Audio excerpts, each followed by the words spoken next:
Cures. Cures for the most fatal diseases that mankind faces today. That's all I could think of. That was the one thing that had always occupied my mind. Well, since I lost both my mother and my girlfriend to cancer last year, 6 months apart from each other, back to back.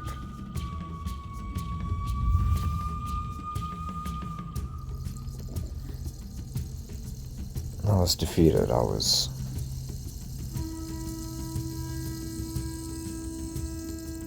I didn't know what to do. I felt like all hope had gone, had been washed out. I know some things are beyond my control or out of my control completely, but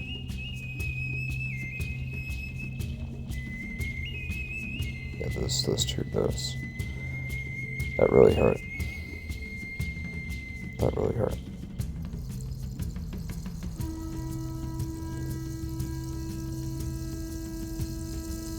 Since then, I've been obsessed with finding cures.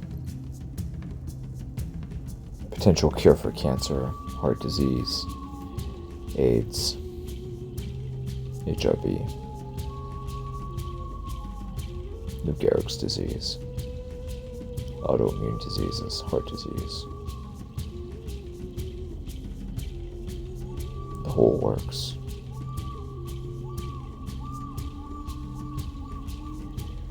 It's when I began to study botany. The effects of plants, natural herbs, have on the body. Studied plant medicine, not only the psychological effects that DMT and shrooms have on the psyche of those who've underwent trauma and gone through trauma, but actual proposed healing properties of certain plants against physical diseases.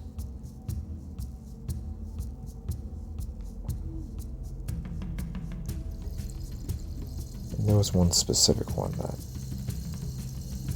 always stood out. It was one that was, so far, that hasn't been categorized by science. It's known as the green goddess plant. It's said to be able to cure any disease and to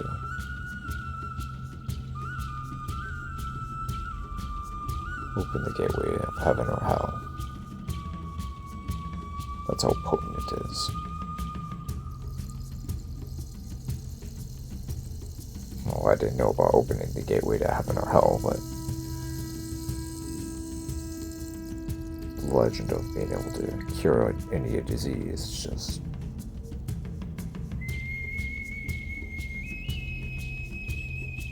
something that boggles my mind.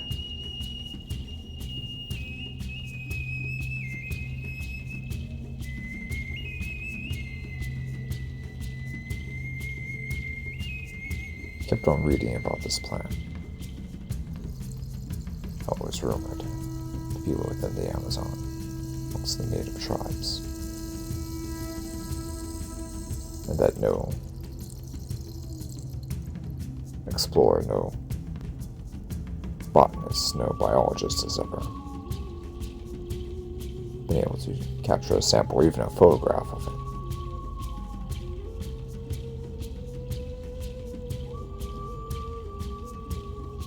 Added to the mystery.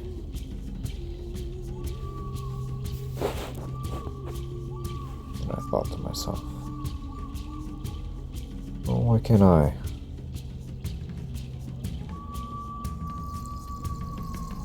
Why can't I get this information for myself and get it for myself? If I meet with the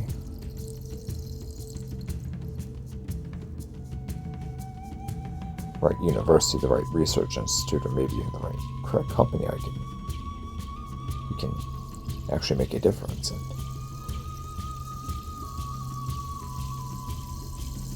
come up with a cure for these diseases.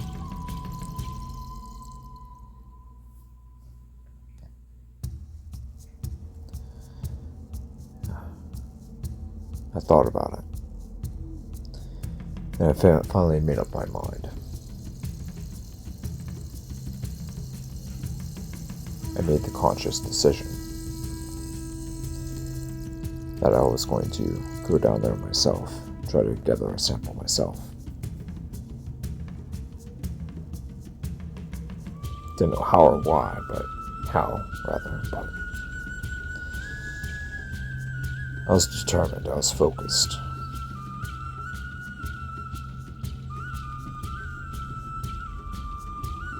So I booked a flight down to Manaus. Booked a tour guide.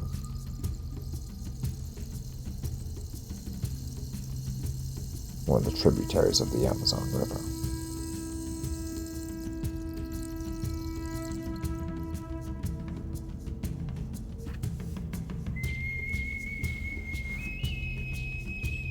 So I was able to get booked with a ship captain named Felipe.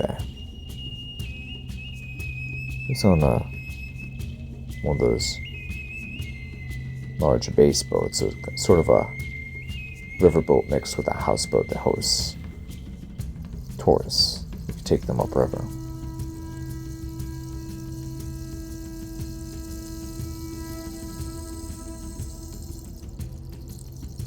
After a couple days, I had grown weary and restless and decided to sneak out on one of the kayaks.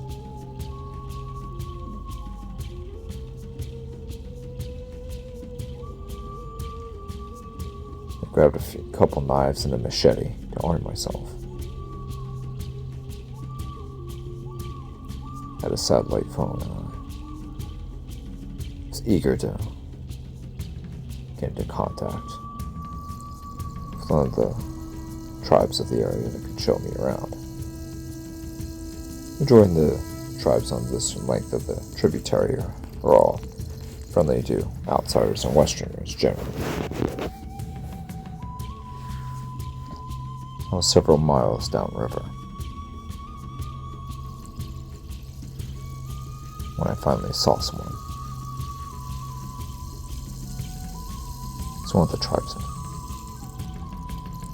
Saw him ducking behind a tree branch. I called out, waved my hands, but to my surprise, no answer. I looked around the tree and he was no longer in sight.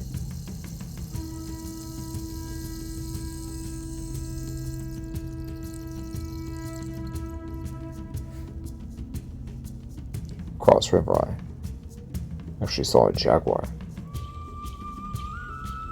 strum across the shoreline, then re-enter the jungle like a swift, ghostly figure, almost like a spirit, like a mirage. I continued downriver. Saw a couple caimans float by, but haven't seen any anacondas yet, thankfully. I could see at least.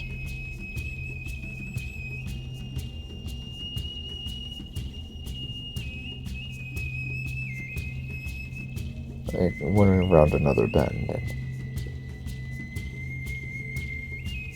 there was something strange.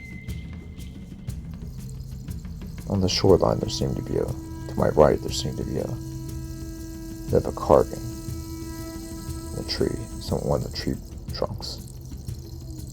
It's almost like a skull.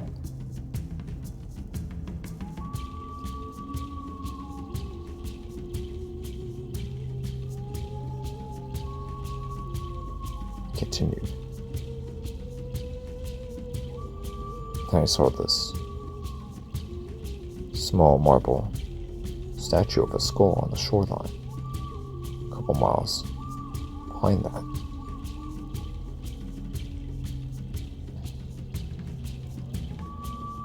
So it appeared to be a plant of some sort, carved into the likeness of the skull.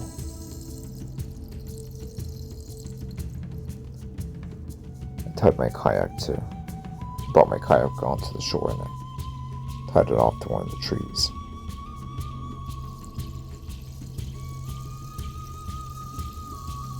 Whipped out my GPS and I marked the spot where I want to leave my canoe, my kayak.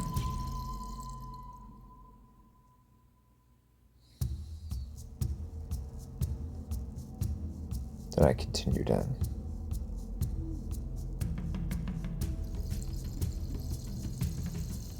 Fresh, deep overgrowth of the forest. The canopy damn near blotted out the sun. It was humid, yet a tad misty and cool. Even at midday, the forest was alive with sound.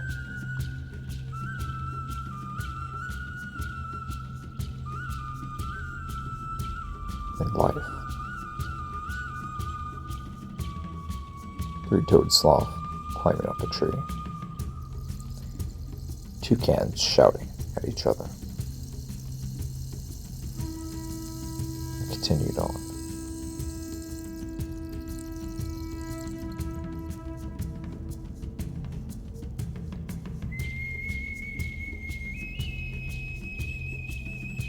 At the corner of my eye, I thought I saw something.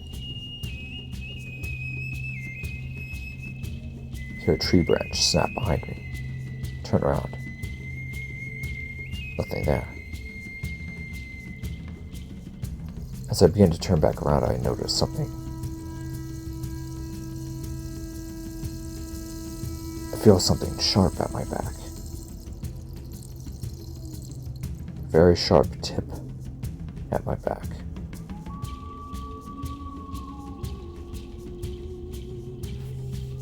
I slowly begin to back up from the tip. Slowly and deliberately take steps away. I raise my hands in surrender and do a half turn.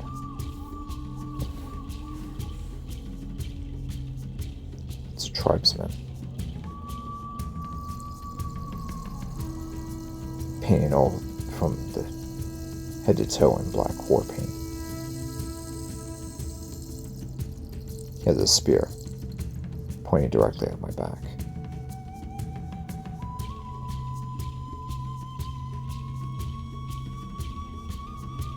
His eyes narrow. His lips tight. I freeze. I don't know what to do.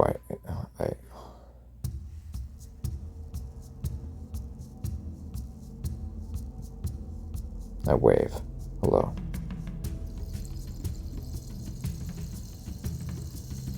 No response, no expression.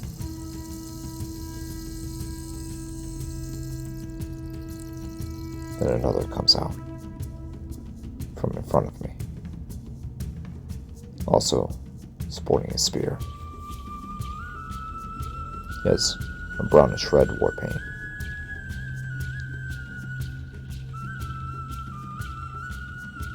Covered from head to toe. Puts the spear to my chest. Points it toward my chest.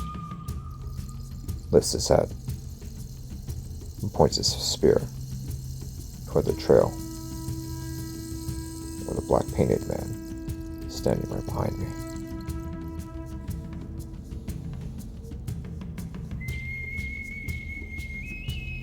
I comply as I slowly begin to turn around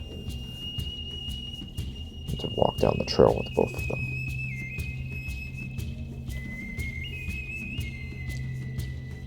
After what seems like miles, we make it back to their village.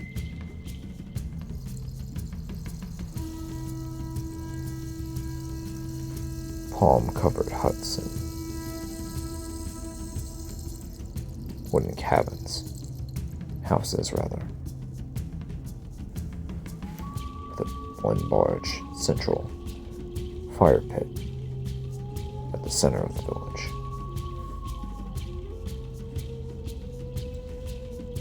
Women, children, few older people, and a lot of young women and young men, though, with the men being primarily painted up in some form or fashion. It's as though every single man had a different color pattern and pattern of war paint that he selected that best suited his personality or what he wanted, or what he was known for, his reputation. But they took me to this man, who was also sporting black war paint.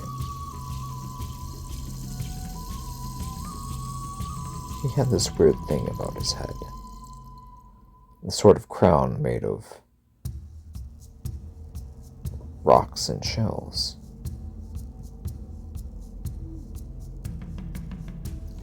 Headdress, rather.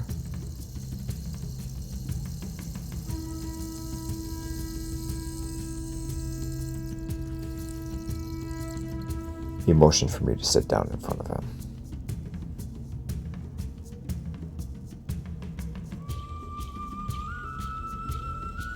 Motioned for two other men to grab firewood and to start a fire.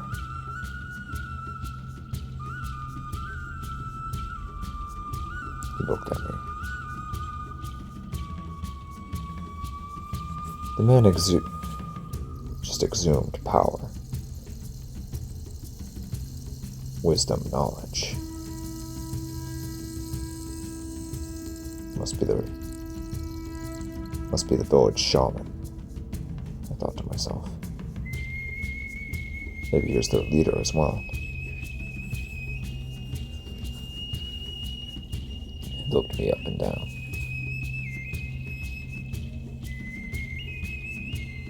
It's almost like he could see right through me, right into me.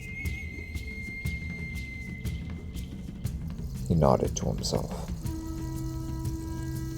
Ukariko, Oshita. He shouted to one of the maidens, the young woman. Gringhura. He shouted again.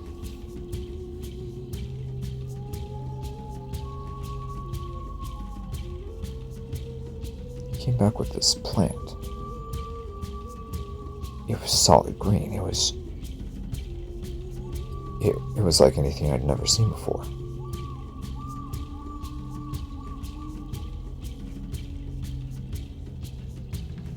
He produced this incredible pipe, carved from bone. I couldn't tell what kind of bone it was from, but there it was. The young woman then proceeded to grind up the plant and placed it in the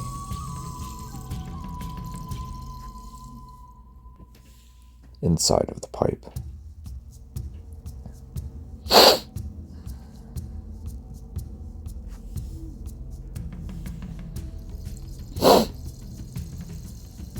Then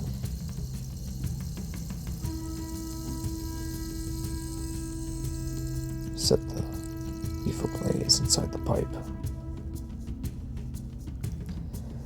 A smooth, smoky, very familiar smell exuded from the pipe. Not quite like marijuana, but more.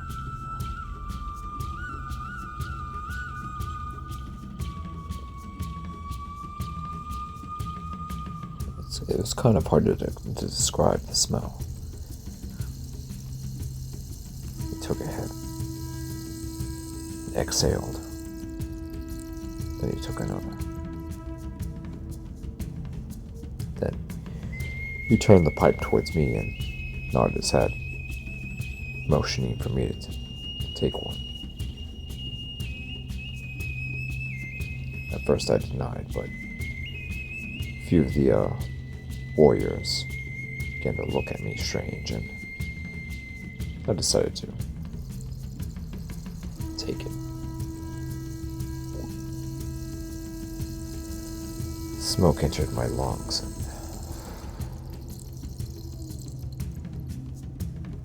and I exhaled.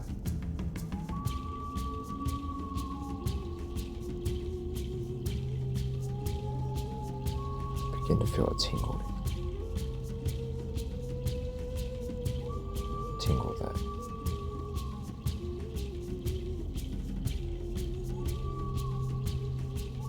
began to tingle.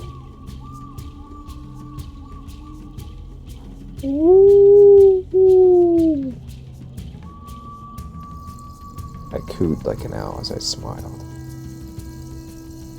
Wow.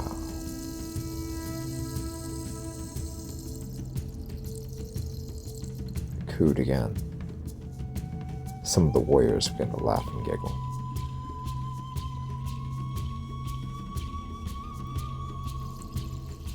Everything was so vibrant, everything was so fresh, everything was so animated and alive. I turned and looked around, just sat and looked.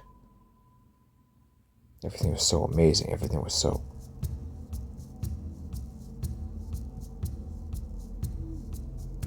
And I really began to feel it.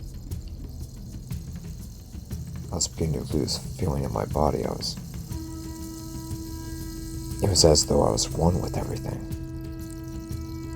There was no separation point between me, the tribespeople, the forest floor, the smoke, the pipe, the fire pit, the sun, the sky, the river, the jungle, the rainforest, the whole earth. I was one with everything. One with everything. As I breathed, it was almost like the whole of reality breathed along with me. In and out, slow.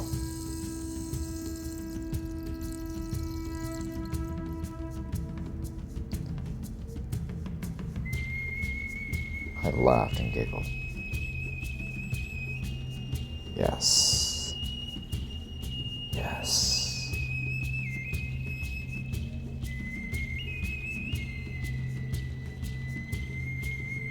Then I opened my eyes and eyes back up, and I noticed that I was all alone.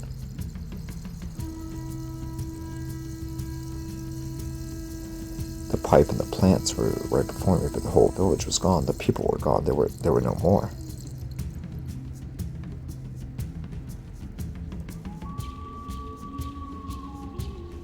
Slowly began to look around, and wow. Leaves and a couple branches of the plant. My God, this had to be Green Goddess. I thought to myself.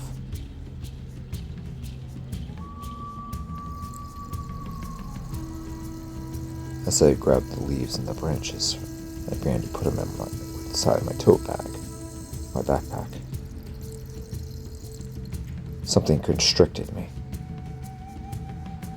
Something wrapped itself around my throat. I coughed.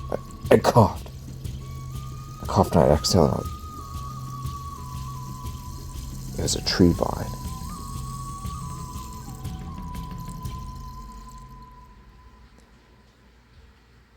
And in front of me, I saw this figure, this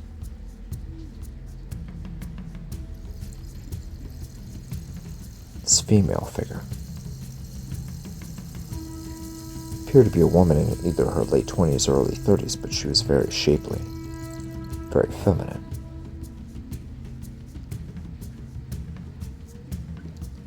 She wasn't native, she seemed to be more of a Spanish persuasion, or Portuguese maybe.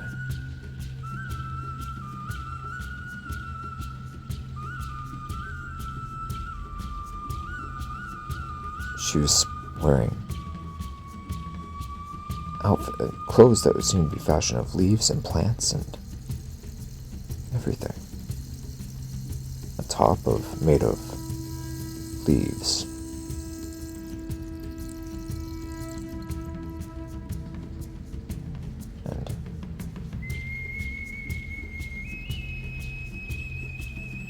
And a bottom that was made of an assortment of vines and leaves put together. She had a very statuesque figure as well as feminine, lean and muscular.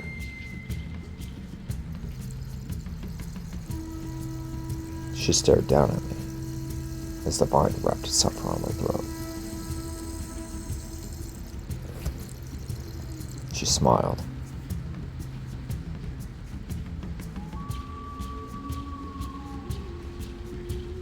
She then unsheathed a large knife from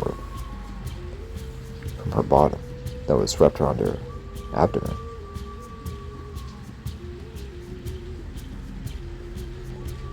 Right then I remembered that I possessed a machete and some knives as well, and I used the machete to cut the vine off from around my throat. I picked up the backpack and began to back away slowly.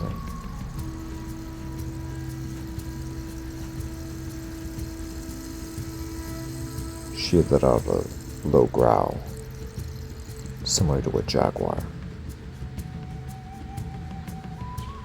I began to back away. Slowly but surely, I backed away. I had to back away. Her eyes went from a brown hazel to a red and yellow.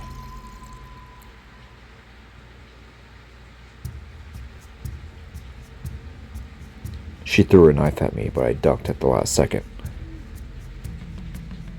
The blade embedded deep within a nearby tree. It was at that second I ran. I ran as fast as I possibly could.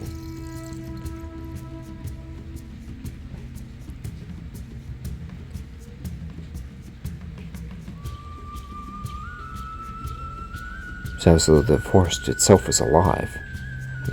Of course, plants are alive, but they were moving around like animals or humans would move around. Like everything was around me was pursuing me. The vines, the tree branches, the brush, the shrubs. The birds, the monkeys. Everything was in pursuit of me. I heard a jaguar roar in the distance. Fuck. Continued to run. I ran and ran. Sweat began to drip down my back. God, please get me out of this one, I thought to myself. Now, mind you, I'm still intoxicated. I'm still high. I'm just having these crazy... I couldn't... What the fuck was it? I'm having a bad trip. What the hell was this? Heart's pounding. Starting to pound fast. My chest tightens. Then I couldn't tell if I was still. I couldn't. I was so numb. I couldn't tell if it was beating fast or slow. Now I'm just going and I'm breathing and I'm running. I hear another jaguar growl behind me. I don't dare turn around. I sprint, I run as fast as I can.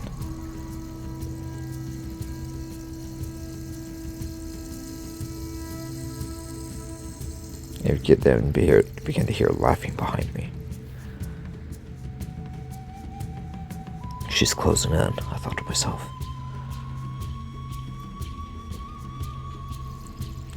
You hear an arrow zoom behind me, just barely missing my head.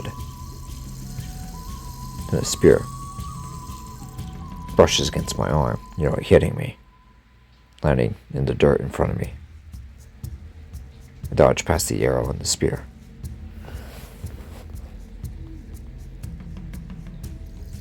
I run and run and run.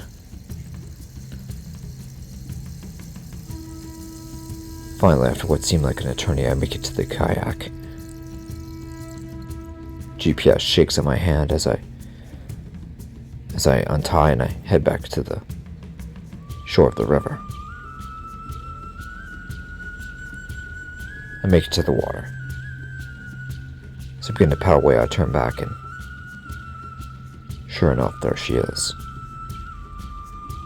looking at me, smiling. Her red and yellow eyes glowing deviously at me.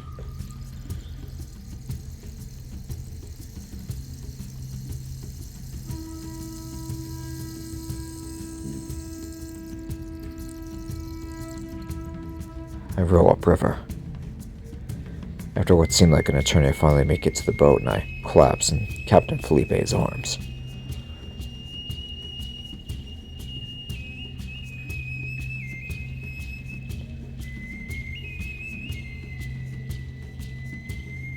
As I make it, I finally wake up in my room on the boat. As I open my backpack, I remember that I still had the plant. But next to it was this random piece of paper in this, which appeared to be a likeness of two red eyes and a smile. Grinning smile with fangs staring back at me.